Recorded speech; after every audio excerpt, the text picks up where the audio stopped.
Hi, welcome back to the Bulldog Blitz. I'm Mike Vandevort, and I'm here with Andy Smethers, a freshman from the boys basketball team. Thanks for coming in today, Andy. No problem. All right, so Andy, I know that your season didn't end quite the way the team wanted to. You guys bowed out to Pitt and CBI. So what's Andy's quick reaction to his first season of college basketball? My quick reaction to first season of basketball in college would be it's a lot different than high school. There's a lot of ups and downs, but you just got to keep focused on the one goal, and that's winning. Yeah. So what would you say is the biggest difference between your high school playing days and college? The biggest difference for me is it's a lot more physical. The game's at a faster tempo, and you're playing against guys that are 22, 23 years old. You're playing against real men, and I got to get bigger, got to get stronger, more physical, and that's the biggest aspect that I need to work on. I mean, obviously you're now with a different coach. So what's the difference in coaching between Coach Hawkins down at Center Grove and Brad Stevens here at Butler? Believe it or not, Coach Hawkins at Center Grove is a lot more vocal. He liked to yell at us. And Coach Stevens is a little bit more laid back and more, let's work on the defensive strategies and what we can do mentally to prepare for this game. Where at Center Grove, it was a lot more, let's get on the line, let's run, let's get in better shape than the other team. All right.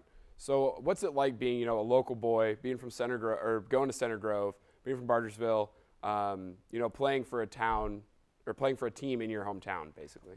It's nice, I think of Indianapolis as my home. So being close to home, I'm real close with my family. So it's always nice because my mom's always at every game. So she travels, she comes to the home games. And being able to go home whenever I want, to go see my grandparents, to go see my other grandparents that live on the north side. So just being close to home is the main thing that I like. Do you think it helps make that transition a little better to be so close to your family? Is it easier for you because you have family so close by? I think it is because my brother also started out very close by. So he would always come home and he would always try to ask my mom to go out to eat with him. And so I kind of done the same thing. So I am getting away. I am living on my own, doing my own laundry, doing all these things that actual college students do. But I have the freedom to go see my mom and dad whenever I want, which is very nice. Yeah.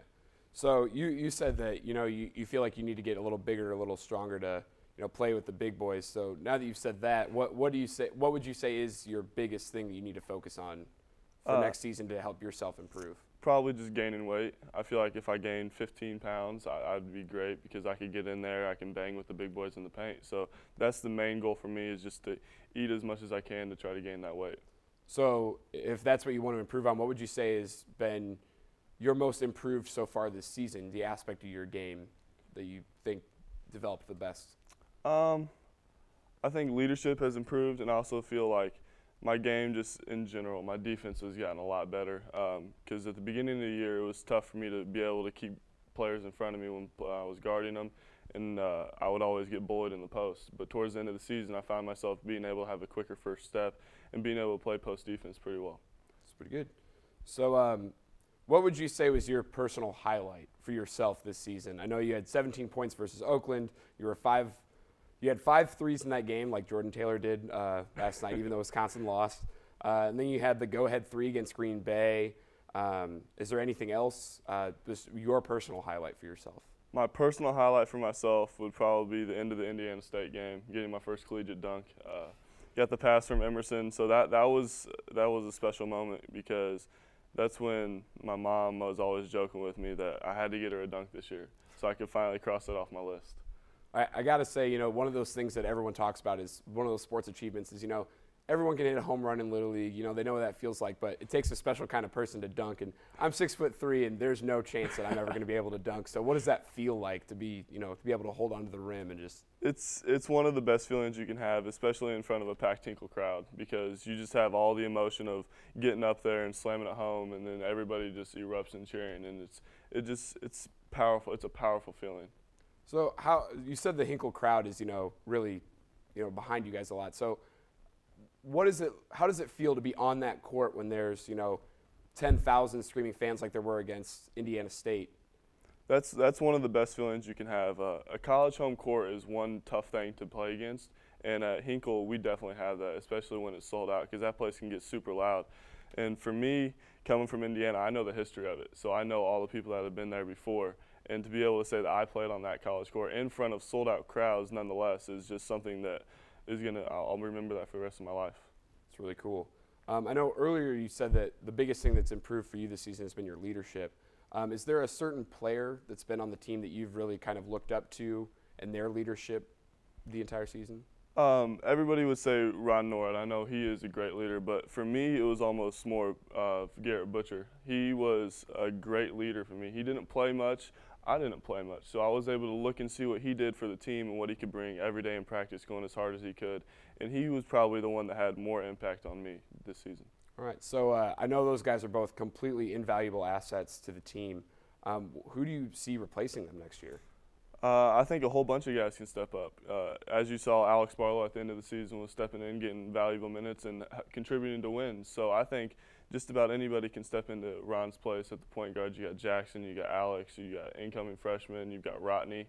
So we have a lot of talent coming back. We lost two huge people, both from the mental side of the game, and they brought so much to the table and actually played. So, but I think that we'll be fine in the long run because we do have so much talent coming back. Yeah. So earlier you said that you didn't play a lot of minutes. So I know that during the beginning of the season I saw your minutes increase. After that Detroit game where you had 23 minutes was your season high. Mm-hmm. Your production and your in-game playing time sort of dipped a little bit. Mm-hmm. Was there any reason for that, or? There can be a lot of different things. For me, I feel like I had a couple days in practice where I may not have done as good as I could, or kind of slacked off, and that's a big thing. You have to have practices back to back. You have to be consistent, and I don't think I was that this year, and I got a lot to improve on in order to get those minutes this next coming year. But overall, there was nothing good or bad that kind of influenced that. It's part of the game. All right. So next year, obviously, you're looking forward to a lot of things. I know you guys are really excited.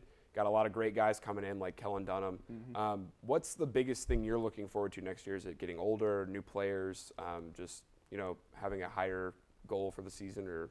It's getting back on that court and trying to get to the NCAA tournament. I know personally I was happy that we played in something in the postseason. I've had a brother that's played collegiate basketball for 4 years and never got that opportunity.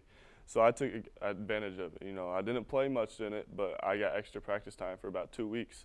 So that's a huge thing for me. And next year, that's what I want. I want to win the conference. I want to win the conference tournament, and then I want to make it to the NCAA tournament and see what we can do. So is that your personal goal for next year, is to make it back to the NCAA tournament? That is my personal goal. So would you say the team's really going after that too? That's spot on. So yeah. We're guys going to make another run to the Final Four? That's the goal. People were joking around. We made one this year, but no, it's not the same thing. Yeah, I completely understand that. So how is it going to be next year? I know you guys didn't travel as much this year. You went out to Stanford and Gonzaga out on the West Coast. Mm-hmm. Next year you guys are going to Maui. So how do you think that's going to play into your whole season outlook on it? Are you really excited for that, or? Of course, if you're not excited for that, you're not a basketball fan and you're not a basketball player. But I can't wait to do that. I've never been to Hawaii, so that's going to be awesome. But you're playing against top-level teams in the country. There's so many historic names that are going to be there that any basketball player, any competitive player has just got to love that opportunity. Yeah. So what was your outside of your games and your dunk? What would you say was your favorite part of the season? Was there a certain experience or something crazy that happened that you'd like to share with us? Favorite part of the season was actually the Evansville game. I know we lost and it was controversial and all that, but when Drew hit that first game winner that they called off, having the team rush and tackle him and everybody was celebrating, that was one of the best feelings I've ever had. Even though later on I had the extreme low after the game was over, but that sense of team, the sense of camaraderie, was just something that overcame me, and that was one of the best moments I've had. Do you feel like the sense of team and that kind of brotherhood that you guys have, is it stronger here on the college level than it was in high school? It definitely was. I know at high school it's a lot different because you're going home, you're going your separate ways, you have your separate friends. But once you get to college, you're living with your teammates, so you're around them so much more, which allows you to build the teamwork and have fun with each other off the court, which leads to things on the court. All right. So who would you say is your best friend on the team then? It's got to be Jackson. He's my roommate, a little Australian. He's hilarious, and he's my best friend. You notice anything that he does that's kind of funny since he's from out of the country? Not really, other than his funny accent, which we all make fun of. And him and Krishan go at it in the locker room, and he tries to talk in Krishan's accent, and then Krishan tries to give the Australian accent, which it gets pretty funny. So let's hear your version of his Australian accent. I'm not good at it. I can't do that for you. All right. So now that we're getting here towards the end, you know, your first year, it's been really big. You had a lot of minutes. You actually, I found out you had the highest freshman scoring total since 2008 when Shelvin Mack scored 18 against Evansville when you scored 17 against Oakland City. So that was really good. I know you've really embraced being a part of this team. So now that you're done with your first season and you're moving on, what does the Butler way mean to you? The Butler way means to me is that I'm still hungry. Even though it's the off season, even though our season didn't end the way we want, I'm still hungry. I'm going to go back, I'm going to get in the gym, I'm going to get in the weight room, and I'm going to do what I can so that I can be successful next year. All right, sounds good.